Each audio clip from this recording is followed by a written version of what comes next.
Adaeze clutched her chest, gasping for breath, as the wind howled through the dense forest. Shadows flickered between the trees, whispering her name, taunting her. She pressed forward, though each step felt like dragging herself through quicksand. The voices grew louder, a cacophony of accusations and cries. You think you can escape us, foolish child. Tears streamed down her face, but she refused to stop. Somewhere ahead lay the object that bound her to this torment. She had to destroy it for her life, her freedom, her sanity. Adaeze's life had always been a delicate balance of ambition and endurance. As a senior marketing executive in Lagos, she thrived under pressure, managing high-stake campaigns and commanding respect in boardrooms. But a frequent bout of illness gnawed at her confidence. Fevers, chest pains, dizzy spells, they arrived unbidden and unrelenting, each episode worse than the last. For as long as she could remember, she had always had strange illnesses that no one could explain. Doctors had no answers, and over time, she learned to live with it, crafting a mask of strength to hide her pain. One afternoon, during a heated team meeting, her body betrayed her. As she explained the strategy for a new campaign, her legs buckled and she collapsed, grasping for air. This was not the first time that this would happen at work, so nobody was alarmed. Her colleague Tunde barely hid his irritation. You again? Honestly, Adaeze, you are like an ogbanje, always sick, always dramatic. Maybe you should focus on fixing yourself instead of these campaigns. The words stung, not just because they were cruel, but because they felt eerily personal. What did Tunde know? Why use ogbanje, that specific word? They helped her up and she was able to carry on with her day. But that word kept resounding in her mind. It just made sense. That evening, after enduring yet another fit of pain, Adaeze stared at her reflection in the mirror, sweat pulling at her temples despite the chill of the air conditioner in her room. Her colleague's words still echoed in her mind, each syllable sharper than the last. You are acting like an ogbanje, always sick, always mysterious. Who knows what spirit you are carrying? It was a cruel joke said with a laugh, but it struck her like a lightning bolt. She had brushed it off in the moment, dismissing it as another tasteless jab at her frequent illnesses. But the unease lingered. What did they mean? Why did the word feel so heavy, like it carried more truth than it should? Shaking her head, Adaeze leaned forward, gripping the edge of the sink in her bathroom for balance. Her body trembled, and for a fleeting moment, she thought she saw a shadow flicker behind her in the mirror. A whisper brushed against her ears, faint yet chilling, as though someone or something was calling her name. Disturbed and completely tired of the strange illness she couldn't explain, Adaeze picked up her phone and called her mother Nkechi in Enugu. Her mother's voice trembled with concern when she heard the fatigue in Adaeze's tone. Mama, she began cautiously, I need to ask you something. What is it, Adaeze? Nkechi's voice was soft, but Adaeze detected a hint of hesitation. Someone at work called me an ogbanje today. Why would they say that? Is there something you haven't told me? The silence on the other end stretched uncomfortably long. Mama, I am always sick. Please talk to me. Adaeze, stop this nonsense. You know how people talk in Lagos. Don't let their foolish words get to you. But Mama, Adaeze responded, there is something wrong with me. The doctors have said it's nothing, but it's not nothing. You know it's not. Her mother sighed heavily. Come home, Adaeze. We will talk about this in person. But stop thinking such things. You are not an ogbanje. Determined to get answers, Adaeze took a week off work, packed her bags with a mixture of determination and trepidation, and traveled back to her village. A strange illness had stopped her from getting promotions, and she was determined to get answers. She hadn't been back to her family home in Enugu for years, her career in Lagos keeping her busy. Yet, the thought of uncovering the truth compelled her to return. Her mother greeted her with a forced smile, her eyes betraying a storm of emotions. You are overthinking, my daughter, Nkechi said as they sat in the parlor that evening, Mama, Adaeze pressed, her voice firm. Tell me the truth. Why am I always sick? Why did they call me an Ogbanje? Nkechi fidgeted with the hem of her wrapper, avoiding her daughter's gaze. Finally, she whispered, It is not something we speak of, Adaeze, not in the open. That night, Adaeze couldn't sleep. Her mother's evasiveness only fueled her curiosity. She found herself wandering the corridors of her childhood home, searching for answers she didn't yet understand. As she passed her mother's room, she heard faint murmurs, prayers or perhaps incantations. Protect her, Chuku. Don't let them take her. Nkechi's voice trembled. Adaeze's heart raced. Her mother was hiding something. She couldn't sleep at all that night. She sat in the living room and kept wondering what her mother could be hiding. Her mother, Nkechi, met her at that same spot the next morning. She saw the worry on her daughter's face and relented. Adaeze, come, let's talk, she began, her tone weary. The story she told Adaeze shook her to the core. You were not like the other children, Nkechi began, her eyes misty with memory.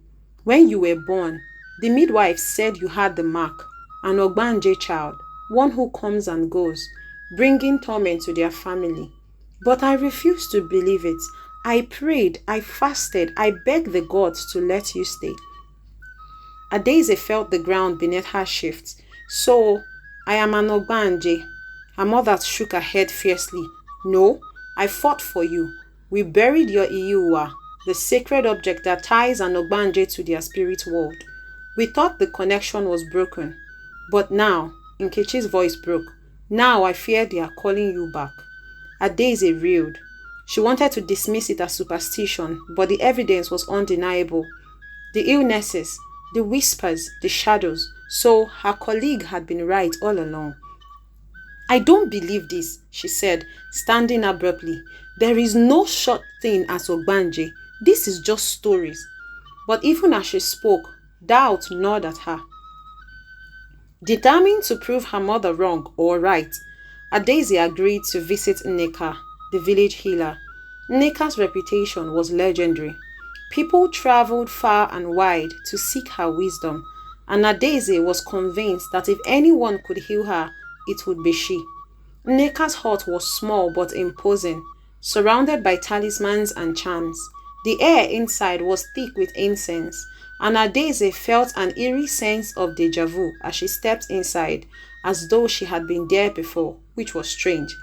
You are a troubled child, Nneka said, as she guided Adaeze to a seat. The sickness that haunts you is no ordinary illness. It is a curse, an Ogbanje spirit attached to your soul. Adaeze's breath caught in her throat. I don't understand. What do you mean? The Ogbanje spirits are spirits that attach themselves to certain souls, Nneka explained, her voice low. They are born again and again, bringing pain and suffering to their family until the soul is broken. They feed on fear, on pain, on doubt. They have been with you for a long time, Adaeze, but now they want something from you. You carry a heavy burden, Adaeze, Nneka said without preamble. The spirits have marked you, and they will not rest until they have you. Adaeze felt anger rise in her chest. Why me? I didn't ask for this. You are strong, Nneka replied simply. Stronger than you know. But strength is not enough. You must confront them. Nneka's heart raced as she watched Adaeze. Adaeze had heard the stories, but this was no longer a tale to frighten children. It was real. What do they want? Hi everyone, if you have gotten to this part of the story, kindly support us by liking and subscribing to our channel. Thank you for contributing to our growth. Nneka's eyes narrowed. They want you to surrender. They want you to give up your will to them. But you are stronger than that. You can overcome this. The healer performed a ritual, burning herbs and chanting. Just as Nneka's chant reached a fever pitch, a loud crack echoed through the room, and the flames of the incense flickered violently. As smoke began to fill the room, Adaeze felt a strange pull, as if something deep within her was awakening.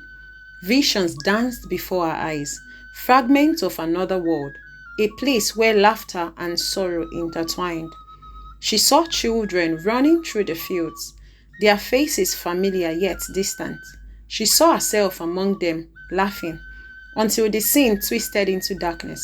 Shadows engulfed the vision, and she heard a voice whisper, "You cannot escape us, Adaeze."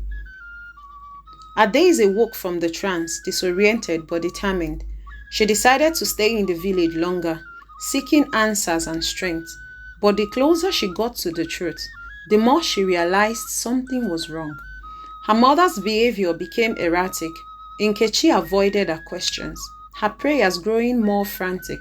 One evening, Adaeze overheard a conversation between her mother and Nneka. "She must not know," Nkechi whispered. "She has to know," Nneka replied. "She cannot fight what she doesn't understand." Adaeze confronted them, demanding answers. That's when the second twist came. Nkechi admitted that Adaeze's Iyuwa, the sacred object that bound her to the spirit world, had never been found. The burial had been a ruse to protect her from the streets. "You lied to me," Adaeze shouted, betrayal thick in her voice.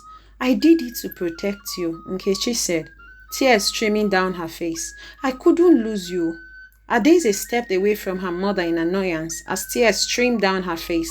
She did not recognize this woman who had birthed her. "Tell me the truth now." Nkechi's resolve crumbled under Adaeze's relentless questioning. But it took several days before she could finally speak up. One evening, under the dim light of a kerosene lamp, she finally confessed. "When you were born, the midwife said you were an Ogbanje," Nkechi said, her voice trembling. "They said you were one of the children who come and go, bringing grief to their families. I refused to believe it. The healer said burying your Iyuwa would break their hold on you. But we never found it," Nkechi admitted, tears streaming down her face. "The spirits wouldn't reveal it. I thought prayer and love would be enough to keep you here." "What do I do?" Adaeze cried, turning to the healer who had just arrived. "Unless you find your Iyuwa, it is the object that ties your soul to the spirit world. Destroy it and you sever their hold on you forever," Nneka the healer said. Adaeze frowned. "But how do I find it? If it was buried when I was a child, how do I even know where to start?" "The spirits always leave clues," Nneka replied. "But be warned, child. The journey will not be easy.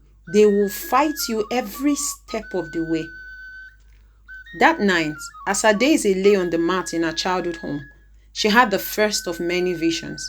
In her dream, she was a little girl playing in a field of flowers. A man with glowing eyes appeared, handing her a small clay pot. "This is yours," he said, his voice both kind and menacing. "Hide it well." Adaeze woke with a start, her heart pounding. The dream felt too real to dismiss. With Nneka's guidance, Adaeze embarked on a dangerous journey the following morning to find and destroy Ahiuwa. The path led her deep into the forest, where the boundary between the living and spirit worlds blurred. The spirits fought her at every turn, manifesting as voices, visions, and even physical pain. But Adaeze pressed on, her resolve growing stronger and stronger with each step. Just as Adaeze was about to give up, she tripped over something buried in the soil. Digging with her bare hands, she unearthed a small clay pot, the same one from her dream.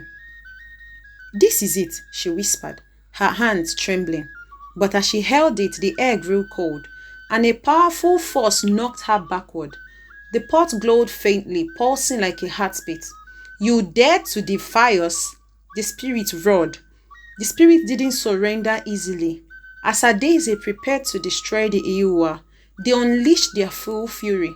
The sky darkened and the ground cracked open, releasing a swarm of shadows that enveloped her.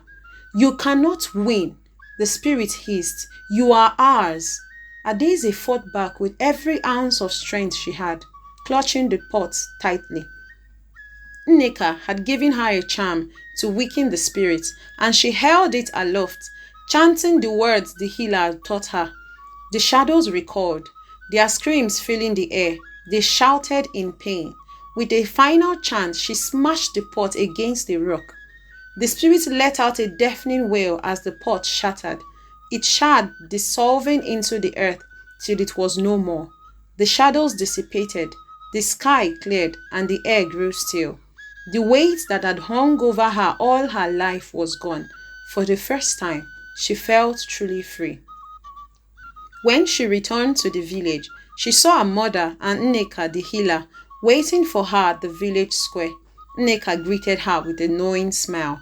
"You have done well, Adaeze. The spirit will trouble you no more." Adaeze embraced her mother, who wept with relief. "You are free, my daughter, free at last."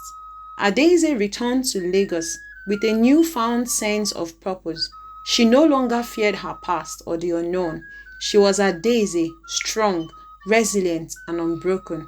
And for the first time in her life, she felt truly alive. Kindly support us by liking and subscribing to our channel. Thank you for contributing to our growth.